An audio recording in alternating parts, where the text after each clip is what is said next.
Napakaganda nga ngayon ng ikinikilos ni Maine Mendoza at Alden Richards. Nararapat na rin nilang itong gawin at dapat ang gawin nilang pag-amin sa publiko ay hindi na nila ipigilan dahil ang mga to ay malaki rin ang magiging tulong sa kanilang dalawa. Bagamat meron din ito ang mga consequences, mas marami naman ang idudulot dito na maganda, lalong-lalo na sa kanilang mga fans sa buong Aldab Nation at sa buong bansa na rin, dahil nga naman tinangkilik si Alden Richards at Maine Mendoza hindi lamang dito sa Pilipinas ngunit sa iba't ibang parte din ng mundo. Kaya mas maganda kung makakakita sila ng talagang totoong pag-amin na gagawin ni Maine Mendoza at Alden Richards sa publiko, nang sa gayon ay maging malinaw na rin talaga sa kanila ang lahat, bagamat tinatago nila ito sa kadahilanan na rin ng kanilang mga karir. Ito ay tumitindi pa dahil nga naman sa pagkakalayunan nila ng management at network.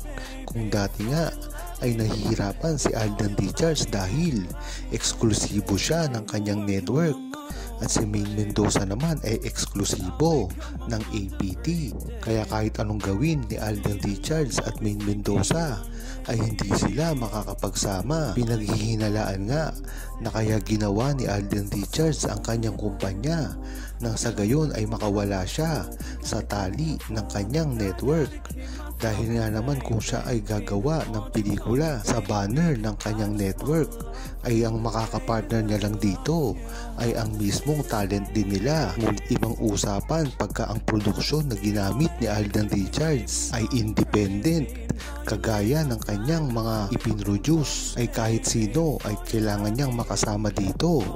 Kung mapapansin nyo, napakaraming nakasama ni Alden Richards na hindi naman talent ng kanyang network sa iba't ibang mga management ito, ngunit natutuloy pa rin.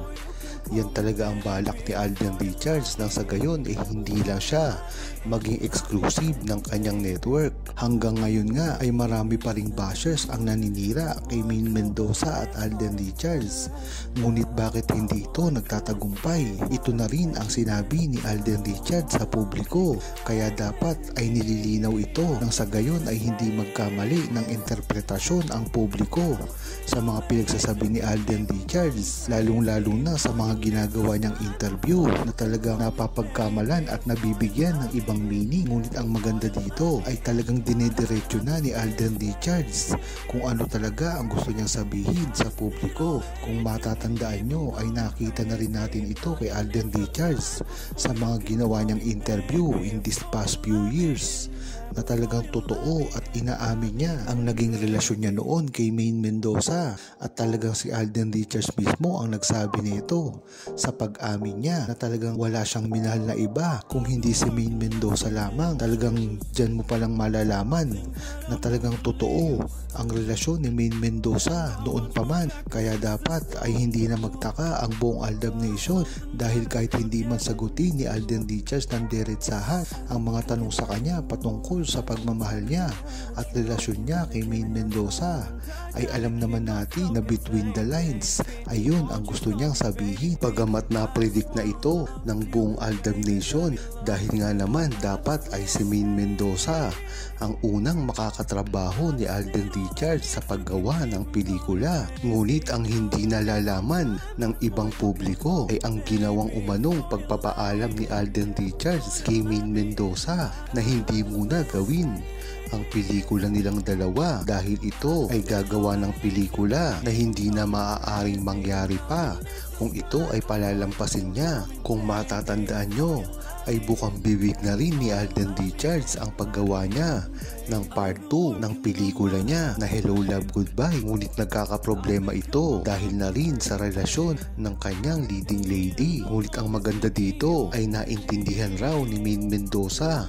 ang gagawin niyang pelikula dahil nga naman kung palalampasin niya ito ay hindi na ito maaaring matuloy pa, dahil nga naman tiwala naman si Maine Mendoza at Alden Richards na kahit anong mangyari ay matutuloy pa rin ang kanilang gagawin na movie, lalong-lalo na Ito ay sa ilalim ng mismong produksyon ni Alden Richards na Myriad, at kaya nga talagang kampante si Maine Mendoza at Alden Richards at lahat ng buong Aldab Nation na ang pelikulang ito ay matutuloy at talagang tatangkilikin kagaya ng pelikula ngayon ni Alden Richards, dahil matagal na rin ang maraming nag-aantay dito.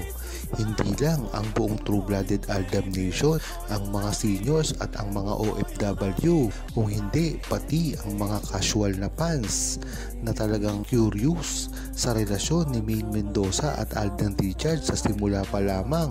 Kaya kung nalaisin nila ay maaari nilang lampasan ang ginawang movie ni Alden Richards. Mas maganda na rin kasi na simulan na nila ito para hindi na mabaling ang ibang atensyon nila sa iba't ibang mga kadiding lady, lalong-lalo na kay Alden Richards na talagang kayang sabutahihin ng kanyang management ang galawan niya.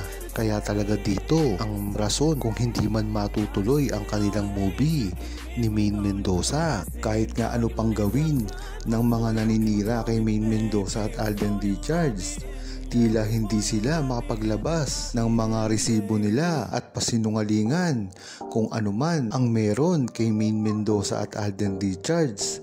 Dahil dito kung ano-ano na lang ang pinagsasabi nila at paninira na ginagawa kay Alden Richards at Maine Mendoza.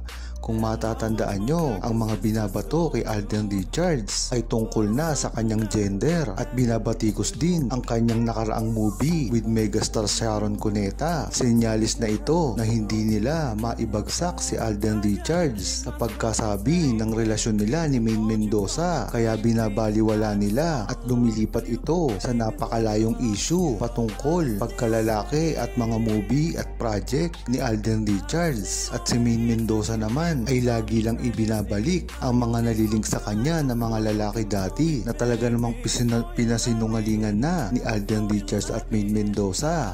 Kaya kahit anong gawin nila ay hindi nila masira-sira si Maine Mendoza at Alden Richards dahil wala naman silang pinanghahawakan, at kung mangyayari man ito ay talagang babawian lang sila ng buong Aldab Nation dahil hawak nito ang lahat ng katibayan patungkol sa tunay na relasyon ni Maine Mendoza at Alden Richards.